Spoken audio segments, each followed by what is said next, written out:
ಕಾಂಗ್ರೆಸ್ನಲ್ಲಿ ಒಂದು ರೀತಿಯಾದಂಥ ಕಿತ್ತಾಟ, ಬಿಜೆಪಿಯಲ್ಲಿ ಇನ್ನೊಂದು ರೀತಿಯಾದಂಥ ಕಿತ್ತಾಟ. ಈಗ ಯತ್ನಾಳ್ಗೆ ಶಾಕ್ ಕೊಡೋಕೆ ಬಿಜೆಪಿಯಲ್ಲಿ ನಮೋನೆ ಎಂಟ್ರಿ ಕೊಡ್ತಾರಾ ಅಂತ ಹೇಳಿ RSS ಹೇಗೆ ಸಹಾಯ ಮಾಡ್ತಾ ಇದೆ, ಯಾವ ರೀತಿಯಾಗಿ ನಿಂತ್ಕೊಳ್ತಾ ಇದೆ, ಏನು ಬೆಳವಣಿಗೆ ಆಗ್ತಾ ಇದೆ ಬಿಜೆಪಿಯಲ್ಲಿ, ವರದಿ ಇಲ್ಲಿದೆ. ಬಿಜೆಪಿ ರಾಜ್ಯಾಧ್ಯಕ್ಷ ಹುದ್ದೆ ಗುದ್ದಾಟ, ರಾಜ್ಯಾಧ್ಯಕ್ಷ ಆಯ್ಕೆಗೆ ವರಿಷ್ಠರ ಹೊಸ ಫಾರ್ಮುಲಾ, ಕೇಸರಿ ಭಿನ್ನಮತಕ್ಕೆ ನಮೋ ಮದ್ದು, ಸದ್ಯದಲ್ಲೇ ಮೋದಿ ಅಮಿತ್ ಶಾ ಮಹತ್ವದ ಸಭೆ. ರಾಜ್ಯ ಬಿಜೆಪಿಯಲ್ಲಿ ಬಣ ಗುದ್ದಾಟ ಮುಂದುವರೆದಿದೆ. ರಾಜ್ಯಾಧ್ಯಕ್ಷ ಆಯ್ಕೆ ವಿಚಾರಕ್ಕೆ ರೆಬಲ್ ಯತ್ನಾಳ್ ಮತ್ತು ರಾಜ್ಯಾಧ್ಯಕ್ಷ ವಿಜೇಂದ್ರ ಬಣದ ನಡುವೆ ಟಾಕ್ ವಾರ್ ದಿನೇ ದಿನೇ ತಾರಕಕ್ಕೇರ್ತಾ ಇದೆ. ಈ ಮಧ್ಯೆ ರಾಜ್ಯಾಧ್ಯಕ್ಷ ಸ್ಥಾನದ ಚುನಾವಣಾ ಪ್ರಕ್ರಿಯೆ ಕೆಲ ದಿನ ಮುಂದಕ್ಕೆ ಹೋಗುವ ಸಾಧ್ಯತೆ ಇದೆ. ಯಾಕಂದರೆ ಈಗ ಪ್ರಧಾನಿ ಮೋದಿ ಖುದ್ದು ಅಖಾಡಕ್ಕೆ ಇಳಿದಿದ್ದಾರೆ. ಕರ್ನಾಟಕ ಬಿಜೆಪಿ ಗೊಂದಲ ಬಗೆಹರಿಸುವ ಸಲುವಾಗಿ ಈ ವಾರದಲ್ಲಿ ಪ್ರಧಾನಿ ಮೋದಿ ಜೊತೆ ಕೇಂದ್ರ ಗೃಹ ಸಚಿವ ಅಮಿತ್ ಶಾ ಮಹತ್ವದ ಸಭೆ ನಡೆಸಲಿದ್ದಾರೆ. ಕೇಸರಿ ಮನೆ ಬಣ ಬಡಿದಾಟ, ರಾಜ್ಯಾಧ್ಯಕ್ಷರು ಯಾರಾಗಬೇಕು ಎಂಬ ಬಗ್ಗೆ ಮೋದಿ ಶಾ ಜೋಡಿ ಫೈನಲ್ ಡಿಸಿಷನ್ ಕೈಗೊಳ್ಳಲಿದೆ. ಹೀಗಾಗಿ ರಾಜ್ಯಾಧ್ಯಕ್ಷ ಆಯ್ಕೆ ಇನ್ನಷ್ಟು ದಿನ ಮುಂದೆ ಹೋಗುವ ಸಾಧ್ಯತೆ ಇದೆ. ಮೋದಿ ಶಾ ಸಭೆಯ ಬಳಿಕವೇ ರಾಜ್ಯಾಧ್ಯಕ್ಷರ ಆಯ್ಕೆ ಪ್ರಕ್ರಿಯೆ ನಡೆಯಲಿದೆ ಎನ್ನಲಾಗಿದೆ. ಹೈಕಮಾಂಡ್ ಸೂಚನೆ ಬಳಿಕವೇ ರಾಜ್ಯಕ್ಕೆ ಅಧ್ಯಕ್ಷ ಸ್ಥಾನದ ಚುನಾವಣಾ ಉಸ್ತುವಾರಿ ಶಿವರಾಜ್ ಸಿಂಗ್ ಚೌಹಾಣ್ ಭೇಟಿ ಕೊಡಲಿದ್ದಾರೆ. ಹೀಗಾಗಿ ನಾಳೆ ರಾಜ್ಯಕ್ಕೆ ಬರಬೇಕಿದ್ದ ಚೌಹಾಣ್ ಪ್ರವಾಸ ಮುಂದೂಡಿದ್ದಾರೆ. ಮೋದಿಯವರ ಈ ಸಭೆ ಸಹಜವಾಗಿ ಕುತೂಹಲ ಮೂಡಿಸಿದೆ.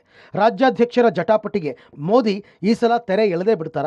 ಬಿಜೆಪಿ ಸಾರಥಿ ಯಾರು ಅನ್ನೋ ಚರ್ಚೆಗಳು ಬಿಜೆಪಿ ಪಾಳೆಯದಲ್ಲಿ ನಡೀತಾ ಇದೆ. ಬಿಜೆಪಿ ಬಣ ಗುದ್ದಾಟಕ್ಕೆ ನಮೋ ಮದ್ದು, ರಾಜ್ಯ ಬಿಜೆಪಿ ಗೊಂದಲ ಬಗೆಹರಿಸಲು ಅಖಾಡಕ್ಕೆ ಮೋದಿ. ಈ ವಾರದಲ್ಲಿ ಮೋದಿ ಜೊತೆ ಅಮಿತ್ ಶಾ ಮಹತ್ವದ ಸಭೆ. ಬಣ ಬಡಿದಾಟ, ರಾಜ್ಯಾಧ್ಯಕ್ಷ ಆಯ್ಕೆ ಅಂತಿಮ ಸಾಧ್ಯತೆ. ಮೋದಿ ಶಾ ಜೋಡಿಯಿಂದ ಯತ್ನಾಳ್ ಮುಂದಿನ ಭವಿಷ್ಯ ನಿರ್ಧಾರ. ಮೋದಿ ಶಾ ಸಭೆಯ ಬಳಿಕವೇ ರಾಜ್ಯಾಧ್ಯಕ್ಷರ ಆಯ್ಕೆ ಪ್ರಕ್ರಿಯೆ. ಹೈಕಮಾಂಡ್ ಸೂಚನೆ ಬಳಿಕವೇ ರಾಜ್ಯಕ್ಕೆ ಶಿವರಾಜ್ ಸಿಂಗ್ ಚೌಹಾಣ್. ರಾಜ್ಯಾಧ್ಯಕ್ಷ ಸ್ಥಾನದ ಚುನಾವಣಾ ಉಸ್ತುವಾರಿ ಶಿವರಾಜ್ ಸಿಂಗ್ ಚೌಹಾಣ್ ರಾಜ್ಯ ಪ್ರವಾಸ ಮುಂದೂಡಿಕೆಯಾಗಿದೆ. ಸರಣಿ ನೋಟಿಸ್ಗೆ ರೆಬಲ್ ಯತ್ನಾಳ್ ಡೋಂಟ್ ಕೇರ್. ಯತ್ನಾಳ್ಗೆ RSSನಿಂದ ಸೀಕ್ರೆಟ್ ಸಲಹೆ. ಯತ್ನಾಳ್ ವಿಚಾರದಲ್ಲೂ ಮೋದಿ ಅಮಿತ್ ಶಾ ಸಭೆಯಲ್ಲೇ ಚರ್ಚೆ ಆಗಲಿದೆ ಎನ್ನಲಾಗಿದೆ. ಯತ್ನಾಳ್ ವಿರುದ್ಧ ಕ್ರಮನೋ ವಾರ್ನಿಂಗೋ ಈ ಸಭೆ ನಿರ್ಧರಿಸುವ ಸಾಧ್ಯತೆ ಇದೆ. ಈ ಮಧ್ಯೆ ಶೋಕಾಸ್ ನೋಟಿಸ್ ಗಡುವು ಮುಗಿದು 4 ದಿನವಾದರೂ ಯತ್ನಾಳ್ ಉತ್ತರ ಕೊಟ್ಟಿಲ್ಲ.